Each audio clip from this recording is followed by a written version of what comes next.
Good morning, everyone. Welcome to SSUC online and in person. We're here with one another to continue to explore upside-down wisdom, confronting and challenging our assumptions. And today we consider our relationship with obstacles. COVID has been a significant obstruction in our lives. Over 2.5 years now. And it's claimed millions of lives and affected the health of millions more. And it's changed the way we shop and the way we gather and the way we travel and the way we go to work and school. And we're making our way each day with a life-changing virus.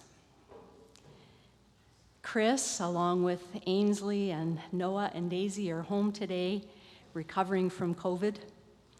And we wish them well, and we wish all of you who are struggling with the virus, living with the virus, we wish you rest, and we wish you renewed health. And whether you're with us in 3D or you're with us virtually, we invite you to take your place in community with us. Whatever your age or your stage, whatever your beliefs or your convictions, whatever your fears or your hopes, however you identify yourself or however you locate yourself, we come together today as we sing, as we pray, as we seek wisdom, as we receive and make music, as we honor Orange Shirt Day, and we center ourselves in time and place with one another. Whether you make your home on treaty lands or unceded territory, we all live in the embrace of earth and sky. And we pause to acknowledge our respect for the lands that open to feed us, to teach us, and receive us again when our lifetime's complete. And we take a moment, wherever we are, wherever you find yourself today, to honor the spirituality and languages and cultures and ceremonies and medicines of those who are longest in the land. And on this day when we honor Orange Shirt Day, we seek as settlers who have immigrated to this land or whose ancestors came to this land or as refugees who've come and sought safety in this land. We seek together with the indigenous of this land to speak truthfully of the pain and the shame of residential schools and to find ways to heal the many, many wounds of colonialism and to find a new future together of mutuality and respect.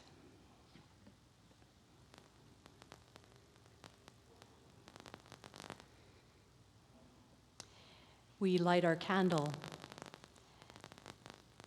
as we invite those of you at home to join us in lighting your candle wherever you are. We light a candle as our symbol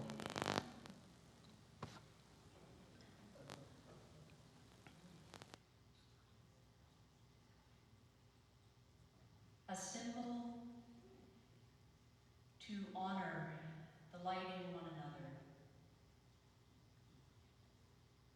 the light in all others,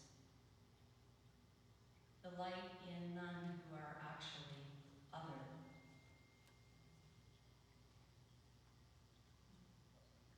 And we light our candle to protect and cherish the light that shines in every healthy spirituality, religion, wisdom tradition, and to encourage the spark of spirit and creativity that expresses itself in so many languages and ceremonies and rituals.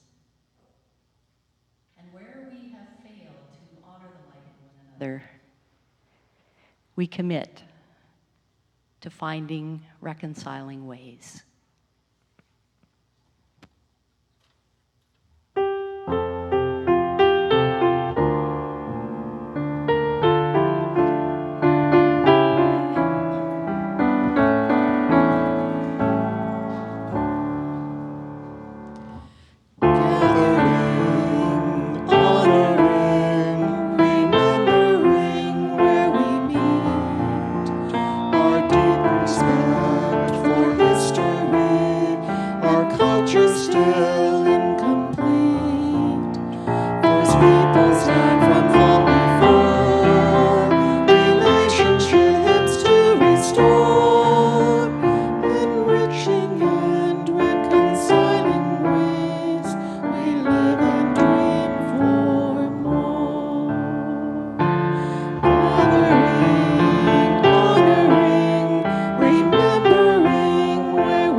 Good morning, everyone. My name is Sherry Ann. I'd love to join you on the carpet here.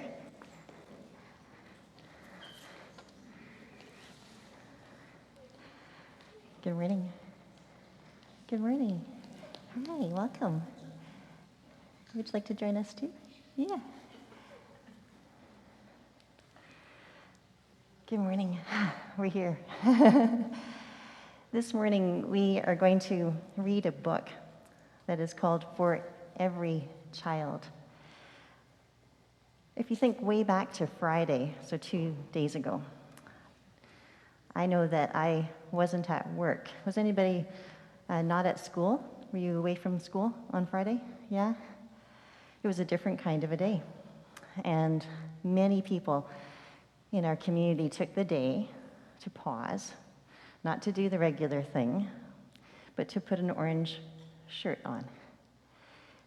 And to think together, even if we didn't have an orange shirt, what that day was about. And we called it National Day for Truth and Reconciliation.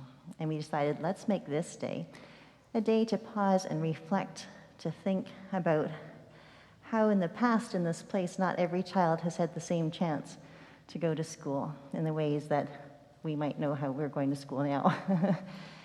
Not every child had the same way of growing up, in particular Indigenous children. And so on that day, we're trying to figure out how can we listen to what happened, to feel the sadness of that, and to decide how can we do this better for every single child on the whole planet. Can you imagine? The whole of Earth.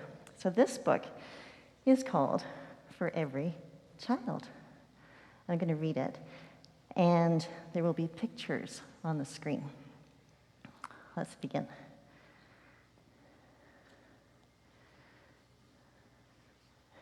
We're just going to get the words to go with it, too. There we go. Thank you.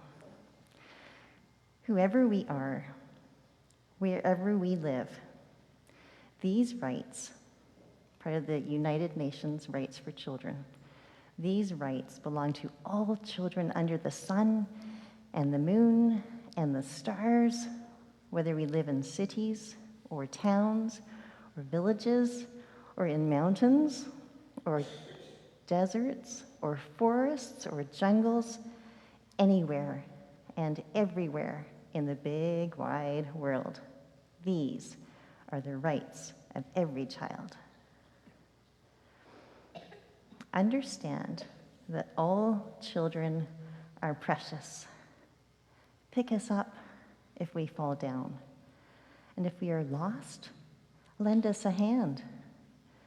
Give us the things we need to make us happy and strong, and always do your best for us whenever we are in your care. All children should be allowed to live and to grow and grow and grow until we are grown up and we can decide things for ourselves. Max, Zara, Betty, Juan, Suyin, Reza, Paulo, Yair, Yoko, Muhammad, every one of us shall have a name and a land to call our own. Keep our families together, and if we have no family, look after us and love us just the same. Allow us to tell you what we are thinking and feeling, whether our voices are big or small, whether we whisper or shout it, or paint, draw, mime, or sign it. Listen to us and hear what we say. No one on earth has the right to hurt us, not even our parents. Protect us always from anyone who would be cruel. If we are disabled, either in body or in mind, treasure us especially, and give us the care we need to live happily in the world. Watch over us, wrap us up against the cold and rain, and give us shade from the hot sun. Make sure we have enough to eat and drink, and if we are sick, Nurse and comfort us. Teach us all to read and write, and teach us well so we grow up to be the best we can be at whatever we wish to do. Take care of our earth, the flowers, the trees, the rivers, the seas, and teach us how to care for it in our turn. All children shall have time to play and time to rest when we are tired. In times of war, do not make us part of any battle, but shelter us and protect us from all harm. Allow us to say our own prayers in our own words, whether in churches or temples, synagogues or mosques, chapels or shrines, or fire circles or smudges, or any other place a prayer may be said to our own God, our source, our creator. And let us sing and dance and dress in the ways of our own people. Do your best to let everyone know that whoever we are, wherever we live, these are the rights of every child.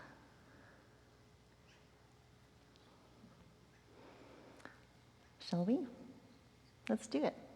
Okay. Thank you for sharing this story with me.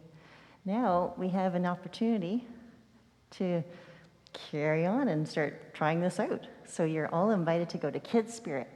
And I think that Ariane is wearing an orange shirt at the back, and she's waving to us. So I hope you have a lovely morning. Thank you for being here on the carpet with me.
We take this moment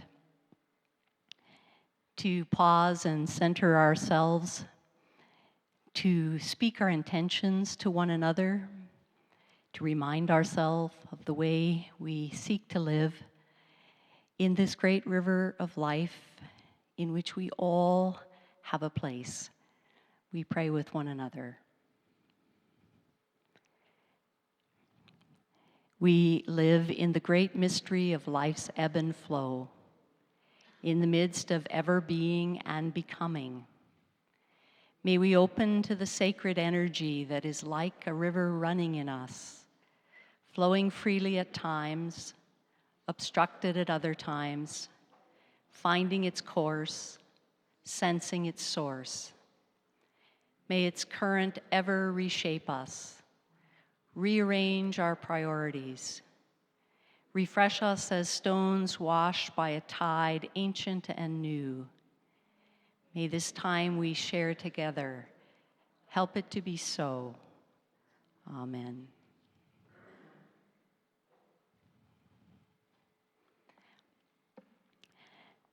I want to share a reading with you that I shared a few years ago. It's the words of Alison Luderman. And the title says, well, it just about says it all. Because even the word obstacle is an obstacle.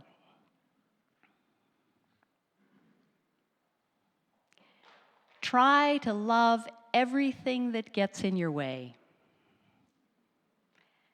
The Chinese women in the flowered bathing caps murmuring together in Mandarin, doing leg exercises in your lane while you execute 36 furious laps. One for every item on your to-do list.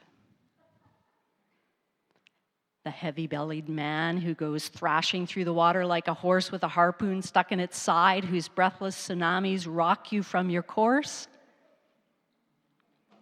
Teachers all. Learn to be small and swim through the obstacles like a minnow without grudges or memory. Thinking obstacle is another obstacle. Try to love the teenage girl lounging idly against the ladder, showing off her new tattoo. Cette vie est la même. This life is mine. In thick black letters on her ivory instep. Be glad she'll have to look at this all her life and keep going. Keep going. Swim by an uncle in the next lane to yours who's teaching his nephew how to hold his breath underwater. Even though kids aren't allowed at this hour, someday, years from now, this boy who's kicking and flailing in the exact place you want to touch and turn will be a young man at a wedding, on a boat, raising his champagne glass in a toast when a huge wave hits, washing everyone overboard. He'll come up coughing and spitting like he is now, but he'll come up like a cork, alive. So your moment of impatience must bow in service to a larger story. Because something is in your way, is going your way, the way of all beings, towards darkness, towards light. Let's hear it again. So your moment of impatience must bow in service to a larger story. Because if something is in your way, it's going your way.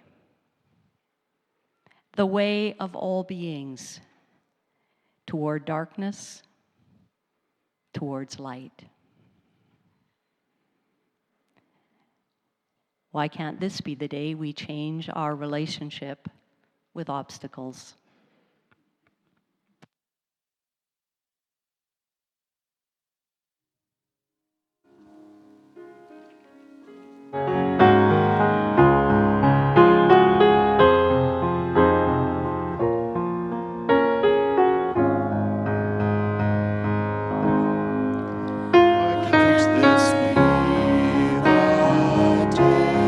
When yesterday gives way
poet's advice is hard to swallow, isn't it? Try to love everything that gets in your way. Come on, everything? Now that feels like totally upside down wisdom to me. For me, traveling is one of those great opportunities to test my relationship with obstacles. It's where I usually meet my less than shining relationship with everything that gets in my way. Like my impatience with the one who's standing in the aisle, intent on rearranging his overhead bin and organizing his seat back pocket and making himself comfortable for the flight, utterly oblivious to the queue of people behind him who can't even get anywhere near their seat. Or that driver who's finished filling up at the pumps but decides to apply her makeup before pulling forward. Or you know that one that squeezes in ahead of you in a long, slow line, wearing a shirt that advertises their close relationship with Jesus.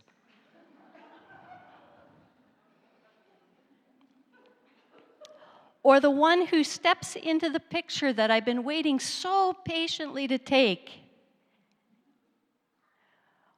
Or that phone call that we get forced to hear because it's just too important to wait until you're someplace a little more private.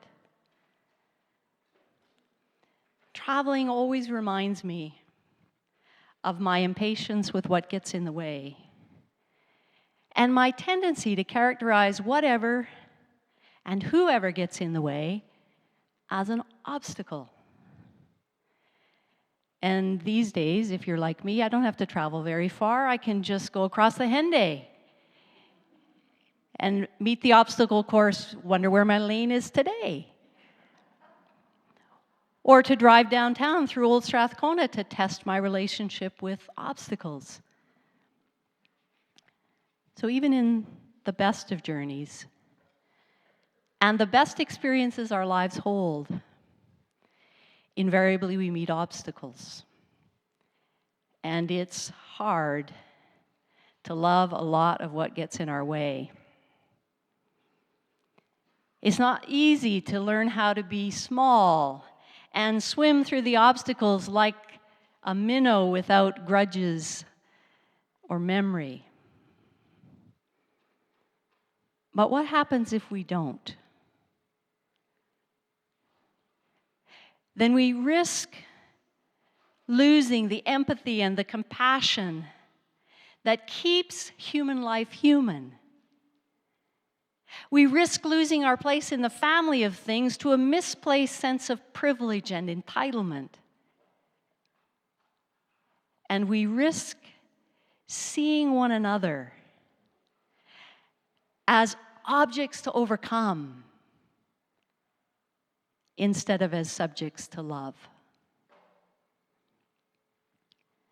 And some of the foundational stories we inherit in our Jewish and Christian households are stories of an ancient people's relationship with obstacles. We have story upon story in our Hebrew scriptures about addressing infertility, the obstacles of not being able to produce an heir. And we have stories of people migrating because of famine or water shortages, or making allies or enemies with neighboring nations. Stories of surviving a desert landscape with a quest for place that fuels war and conquest. These stories are not history or science. They're stories that have created the identity of a particular people. They're archetypal stories that teach us something about the truth of life.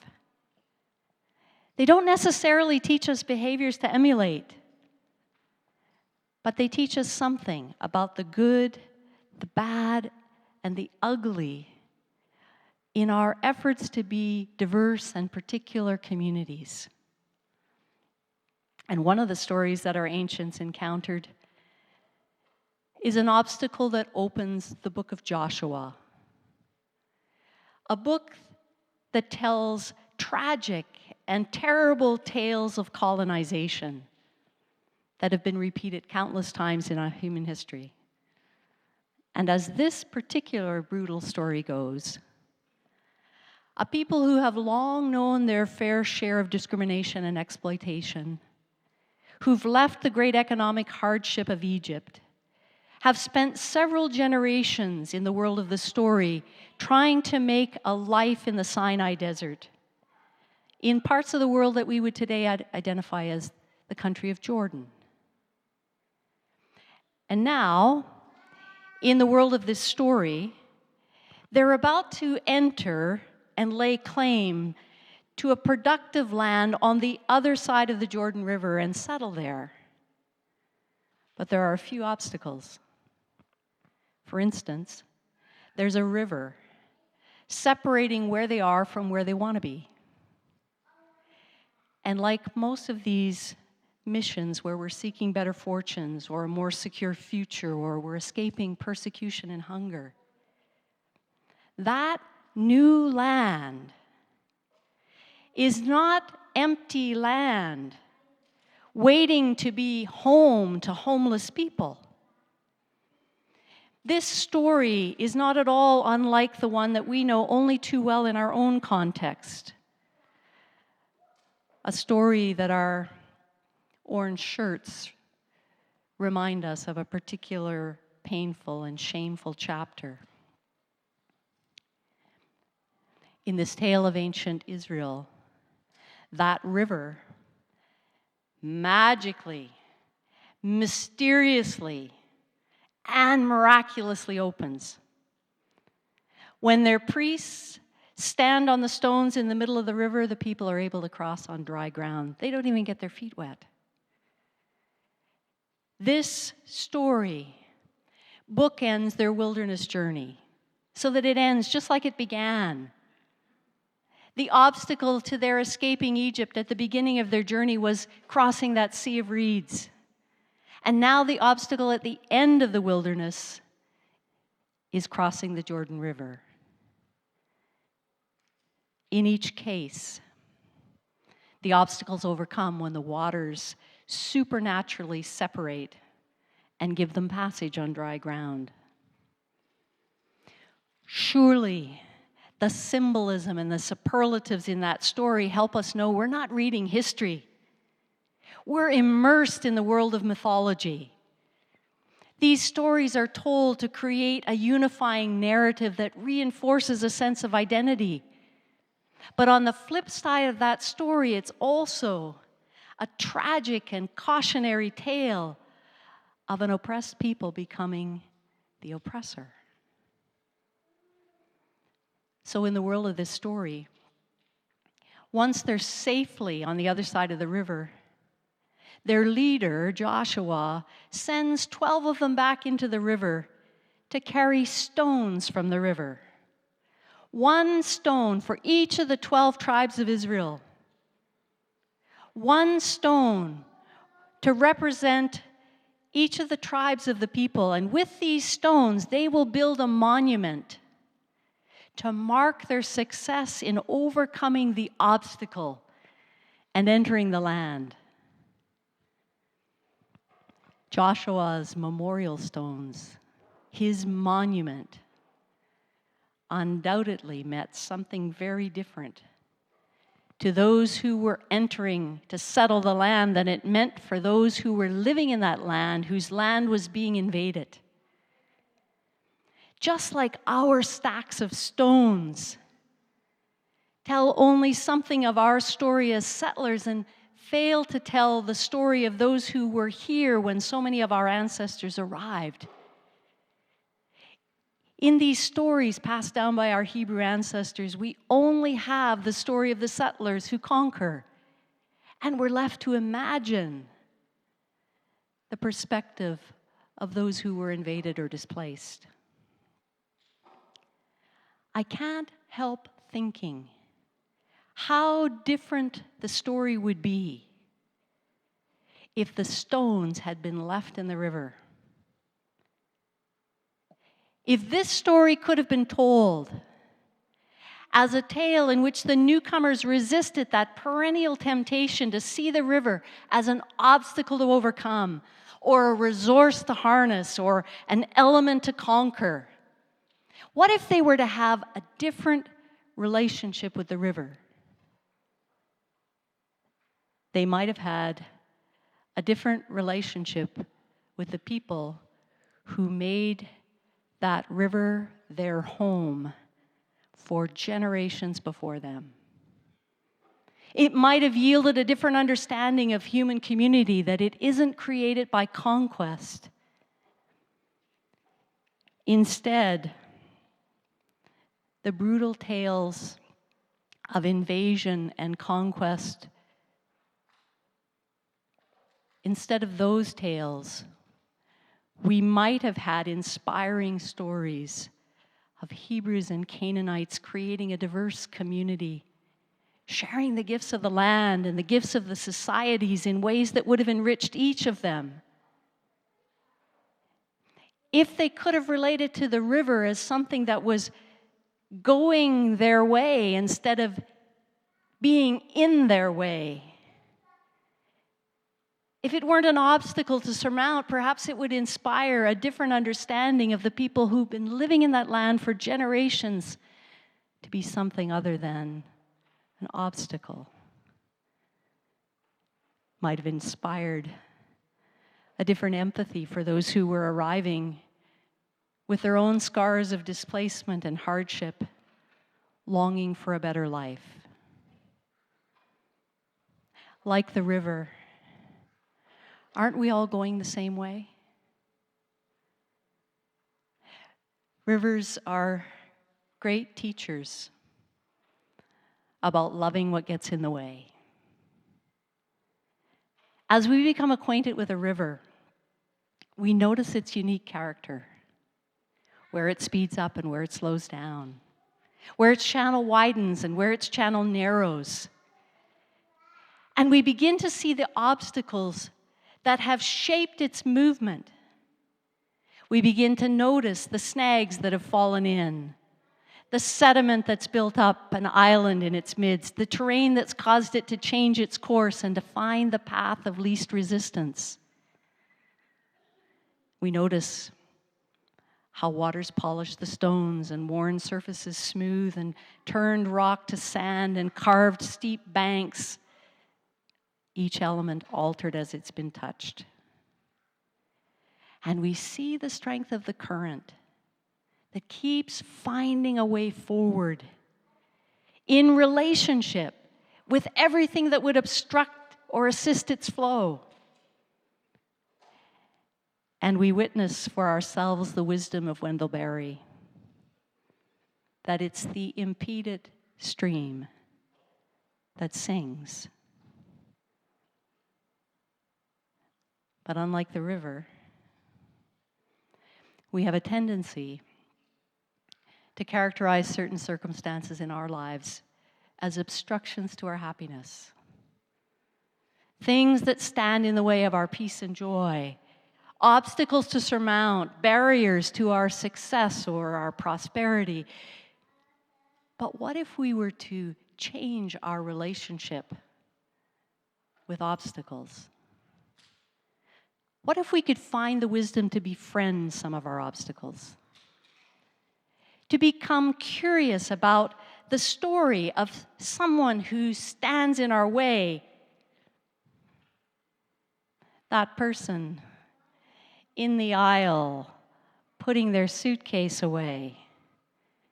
What if I were to become curious about that person rather than impatient? Perhaps I wouldn't have the same tendency to turn them into a stone that I want to move out of my way. What if we could let our impatience bow in service to a larger story and see that someone who is in our way is going our way? That we're all in this together. And what if we could leave the stones in the river that have long served the river and build capacity and hope for each other? Models of thriving community instead of building monuments to winners and losers. What if we could begin to try to love everything that gets in the way, because it really is going our way. It's part of the way. It's one of the teachers of the way. Wouldn't it begin, as all things begin, with the choice to love? To love what gets in the way, including ourselves. And perhaps then we might know the upside down wisdom to bless the obstacles, for they are the path.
I want to share a few invitations with you while we're gathered in the community of this circle and we're gathered online with one another, particularly for those of you joining us online, an opportunity to have some conversation with each other about the theme of this morning, and to click on the Zoom link you find on our website.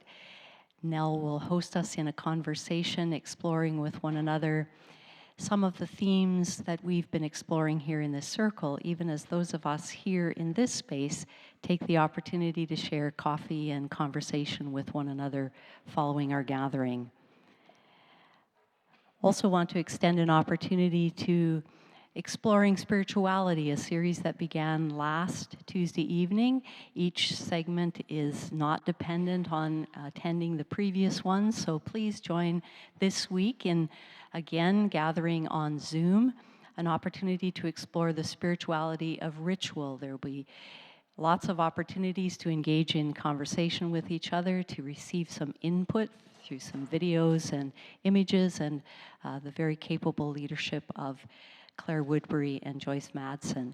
So Tuesday evening at 7 o'clock.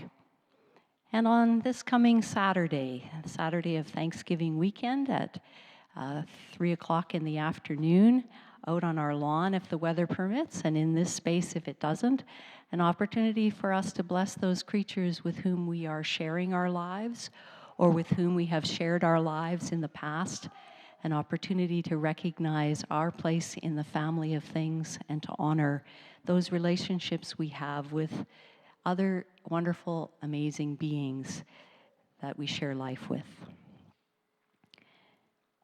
And a word of appreciation for the support that you give us. Many of you contribute regularly through pre-authorized remittances or through making regular donations. Some of you are able to make a donation from time to time. Whatever we are able to do together is greatly appreciated and is so important to our being community with one another. If you have a gift you want to leave today to support the life and work of SSUC, you'll find boxes at the back that would be happy to receive your cash or your checks. When we gather as community, we often have wonderful moments to share and sad moments to hold together. And today we honor the life of John Evans. John died on Tuesday of this past week at the age of 90. John had a long relationship with the sky in serving in the Air Force and as an air traffic controller. He was a longtime member of this community and a generous supporter of all things justice. A husband to Lois, with whom we share your sadness. A father to his 2 sons and a daughter, a grandfather to 6 granddaughters, and a great-grandfather to 2 grandsons.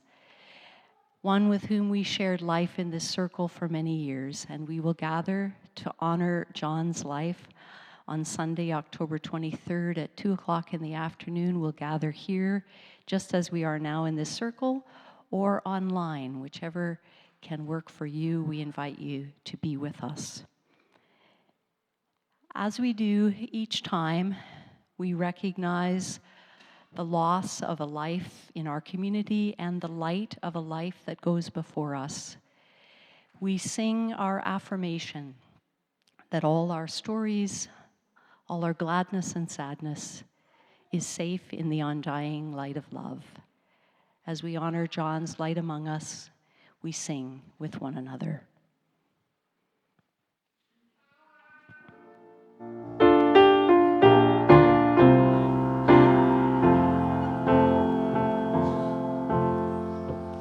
Safe in the undying light of love. Safe in the undying light of love. Safe in the undying light of love.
safe in the undying light of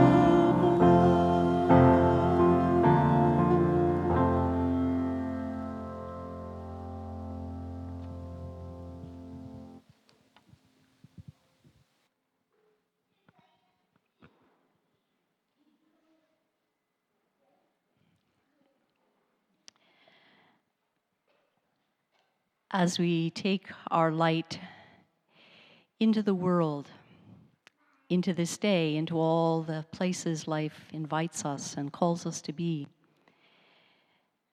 we go choosing to learn the lessons of the river, choosing to learn to begin to love what gets in our way, to go together, to be of the same way, to make the path with our choice to love.